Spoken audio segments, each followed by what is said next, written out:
Hey there, it's Jordan Mercier, and this is Peterborough Conversations, episode 3. And I'm visiting with Dr. Michael Eamon. He's the principal of Catherine Parr Trail College. We're going to talk about continuing education program before that. But you're like a history guy. I am a history guy. We've done lots of segments through before. and through. Yeah, we've talked about the Remembrance Day and the flag and all of those things. Yeah, I studied history and I had no idea that I'd become an administrator of a college at some day, but it's kind of fun. I do a little bit of both. I kind of teach a little, I kind of make sure the toilets aren't clogged, all those kind of things. You know, it's a good job.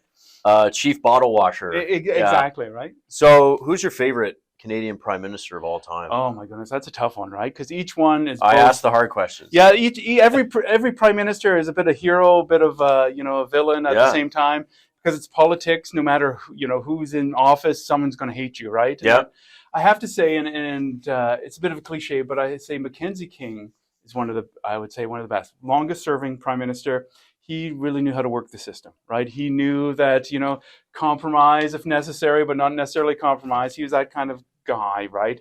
And Jean Chrétien kind of also, took from his playbook as well, this idea of, and it's really interesting under governments like that, like particularly Jean Chrétien, you have people who are liberals, quote unquote, but fiscally conservatives. And you had like Paul Martin, bringing the country out of debt and things like that. So is that interesting thing is that the politicians that actually move Canada forward, and in some ways, in spite of their political stripe, is I find really fascinating. Who's an underrated Canadian Prime Minister that we just don't hear about?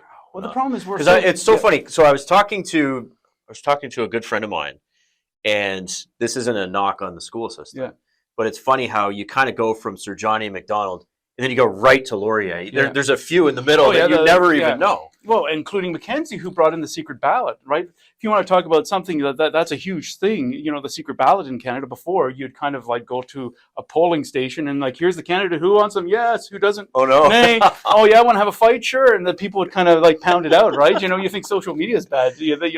Back then it was like fisticuffs and that. So to have a secret ballot was huge, right? But people forget about those prime ministers. There's a whole string also of conservative prime ministers before, after Macdonald's death and before Laurier. Thompson, Abbott. All those guys. Then people kind of forget about that. People kind of go with the war often drives history, right? And so it was Borden was a big prime minister, again King because he was in the war, and now Macdonald is because of his role with the residential schools and things like that. Those are the things that grab people's attention, and that sort of takes the air of the room. And there's Louis Saint Laurent. Who's that guy? Well, he reconstructed Canada, and he helped get the modern Canada on its feet after the war. Nobody remembers Louis Saint Laurent. Pearson, some people remember because of the flag, but and Trudeau, of course. Well, it helps to have his son also. Keeps him going. Yeah. But some often people's attention gets to the more fractious parts of history, and therefore prime ministers who have kind of done a good job and didn't create too much tension, they get forgotten, which is weird. You should be slapping people on the back if you're running the show and not creating too much tension. That's doing your job. Well, listen, Arthur Meehan, we see you, and we appreciate your brief stint. Talk to me a little bit about, because I was reading your bio and print culture. Yeah. And that was like an area of expertise for you. Yeah. So I it's hard when you're a historian because everything has a history and it's exciting. I started in the history of medicine and I really enjoyed that. And then I moved into the history of science and tech. And then I moved into printing presses and then into print culture. And so I wrote a book and some articles on the whole idea of what was it to be literate in the 18th century in Canada? What was it to be able to read the newspapers? And when the newspapers started being produced in Halifax and Quebec City, who read those newspapers and what did they do? And I kind of dug into it, and you find not only are people reading newspapers and newspapers being produced, they are going to theater. They are going to coffee houses and discussing what they read. They're going to clubs, and not like dance clubs, like male clubs where like the Freemasons and things like that, where you get together and smoke cigars and things like that, and all that kind of thing. And so there's a whole print culture emerged around it, and it was really fascinating how in the 18th century to become literate was the way to move up, right? Like commerce was big. You had to be a businessman, kind of like today, but really big back then. And this is what this whole colonial project we talk about, being into commerce and being literate was important. And most importantly, not literate, just reading and writing literate, you got to know the joke. So all the stuff was coming from Britain, all the jokes, all the political intrigue, all the literary references. If you got all those references, if you knew what politics were, if you knew what the sarcastic, snarky comment really meant, you went up another notch, right? So it's all about people kind of self-fashioning and going up a notch. And places like coffee houses, theater, and clubs, you could be lesser in literacy. You didn't have to be the most well-read person, but you heard the stories, and then you could parrot the stories, right? Mm. So it's this whole idea of there are a lot of people trying to get one step ahead of the next guy, and they were using all these things. And of course, while this whole class was doing this, Indigenous peoples, Black people, all other types of Canadians, German or French language was their first, they were being pushed down while all these guys were trying to, and that's kind of what the colonial project was about. It's about kind of making money, making your mark, and you really didn't care about those other people who are quote unquote on the margins. Yeah, interesting stuff. Yeah, a lot of good stuff. I chatted with you, and when people are watching this, it's going to be Black History Month. Mm-hmm. But you and I did a conversation years ago that, and I don't think it's the case maybe anymore. I think maybe we've gotten a little bit better, but certainly when I was growing up, it was like, oh, slavery, that's kind of a U.S. Civil War kind of thing. And you don't really pay attention to what was going on in our very backyard. And it was here, right? There was not only Black slavery, but Indigenous slavery in Canada. And we kind of turn it a blind, national narratives, national histories are good because they get people thinking bigger than themselves, but they're bad because they sometimes get people thinking myths that don't really pan out, right? There was slavery in Canada, right? Slavery was not bad. Even in Upper Canada, Ontario now, they say, oh, there's no slavery in Ontario. Actually, there was. They grandfathered in. Who was a slave in Ontario before it became a province stayed a slave, right?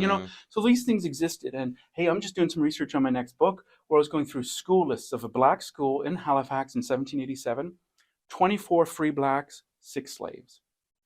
Can you imagine there's 2 guys, 13 years old, they read the same speller, same grammar book. One was a slave, one was a free Black. Can you imagine going to school and how utterly horrible that would be to be in worst? And so that's why Black History Month is important for us to kind of take pause and think, things were pretty bad. And those institutions that were based on these pretty bad things, the elements still exist today. So we need to think, how, are there inherent problems with how we interact today and how our institutions operate, and can we make it better? Can we level the playing field?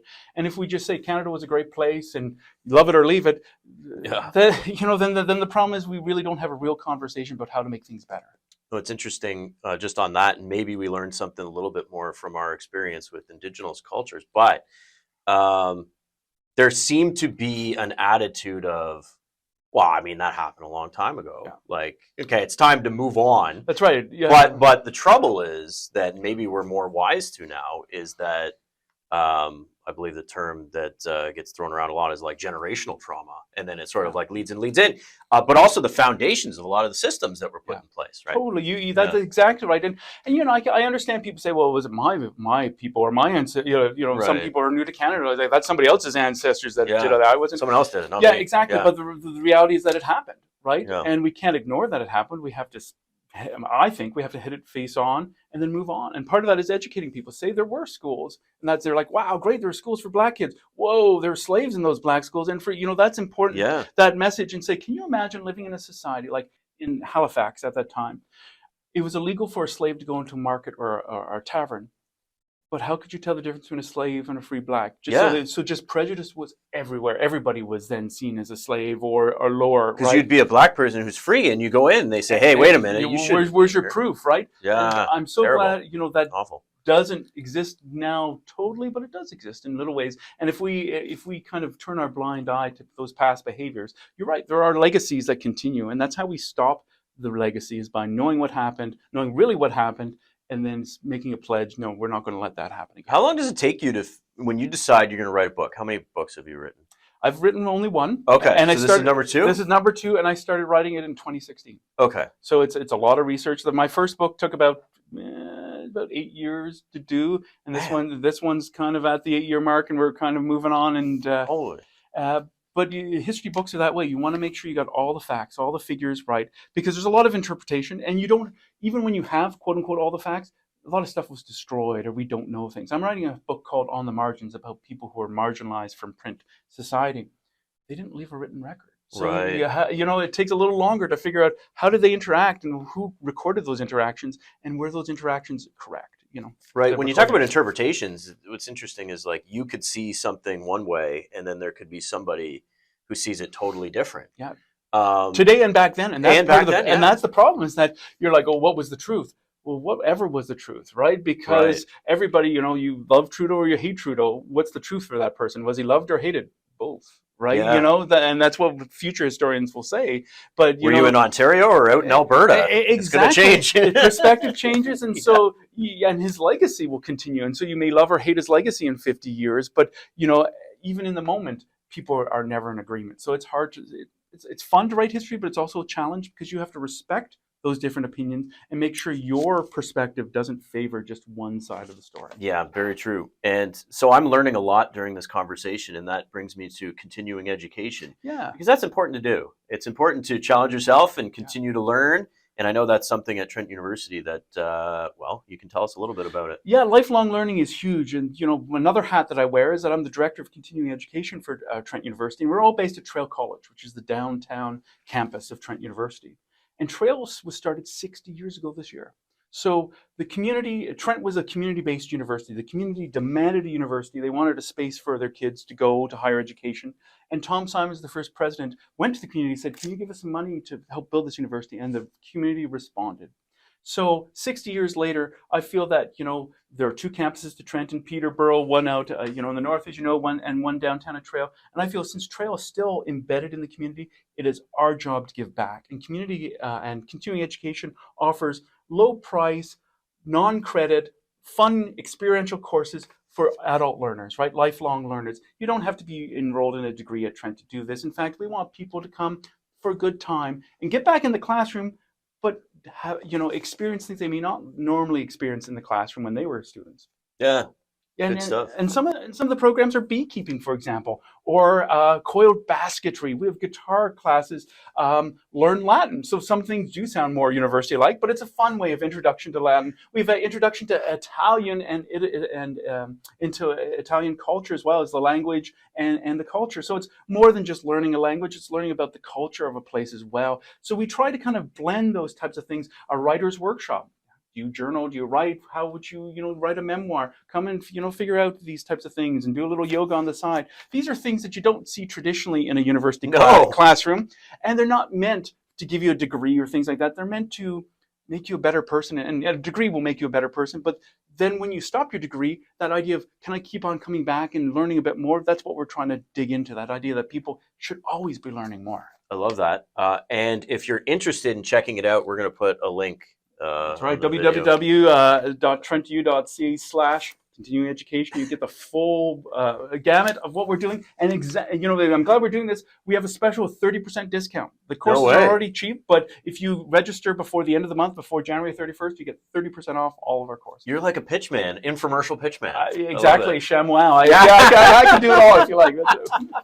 Dr. Michael Eamon, one of my favorites. Thank you so much for coming in. I really appreciate it. Good to see you too. Thanks, Jordan. Take care.